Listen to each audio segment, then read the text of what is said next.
بسم اللہ الرحمن الرحیم الصلاۃ والسلام علیک یا رسول اللہ وعلی آلک و اصحابک نور اللہ۔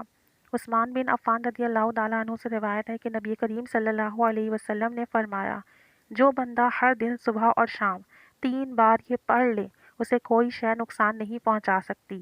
بسم اللہ الذی لا یضر مع اسمہ شیء فی الارض ولا فی السماء وہو السمیع العلیم۔ میں اس اللہ کے نام کے ذریعے سے پناہ مانگتا ہوں جس کے نام کی برکت سے زمین و آسمان کی کوئی چیز نقصان نہیں پہنچا سکتی، اور وہ سننے والا جاننے والا ہے۔ جو بندہ ہر دن صبح اور شام یعنی طلوع فجر اور غروب آفتاب تک یہ دعا پڑھ لیتا ہے، مسند احمد کی روایت میں ہے کہ جس نے دن کے آغاز اور رات کی ابتدا میں یہ دعا پڑھی، یعنی بسم اللہ الذی لا یضر مع اسمہ شیء فی الارض ولا فی السماء وہو السمیع العلیم، جس کے نام کی برکت سے زمین اور آسمان کی کوئی چیز نقصان نہیں پہنچا سکتی۔ بسم اللہ یعنی بیان عظمت اور حصول برکت کے لیے اس کے نام لیتا ہوں، جس کے نام کی برکت سے زمین و آسمان کی کوئی چیز نقصان نہیں پہنچا سکتی، یعنی یقین کامل اور خالص نیت کے ساتھ اس کا نام لینے سے اسے کوئی شے نقصان نہیں پہنچا سکتی، یعنی چاہے وہ کوئی بھی چیز ہو، زمین و آسمان کی کوئی بھی چیز، یعنی آسمان سے نازل ہونے والی مصیبت، تو وہ سننے والا ہے، یعنی ہمارے اقوال کو سننے والا ہے، جاننے والا ہے، یعنی ہمارے احوال کو جاننے والا ہے۔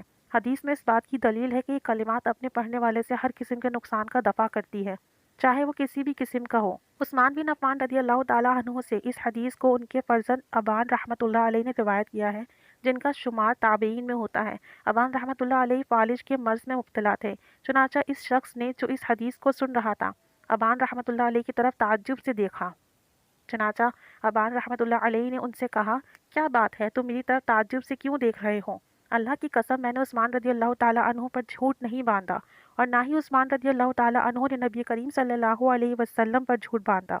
البتہ جس دن مجھے یہ مرض لاحق ہوا، اس دن میں غصے میں تھا اور میں اس دعا کو پڑھنا بھول گیا تھا۔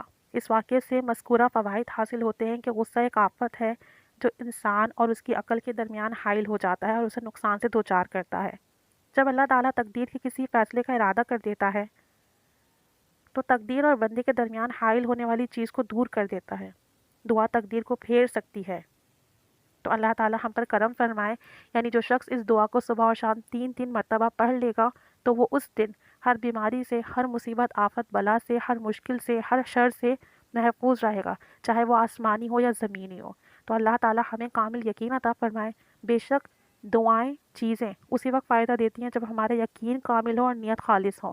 اللہ تعالیٰ ہم پر کرم فرمائے، ہمیں خالص نیت کے ساتھ دعا پڑھنے کی توفیق و سعادت نصیب فرمائے، اور اس دعا کی خوب ہی برکتیں عطا فرمائے۔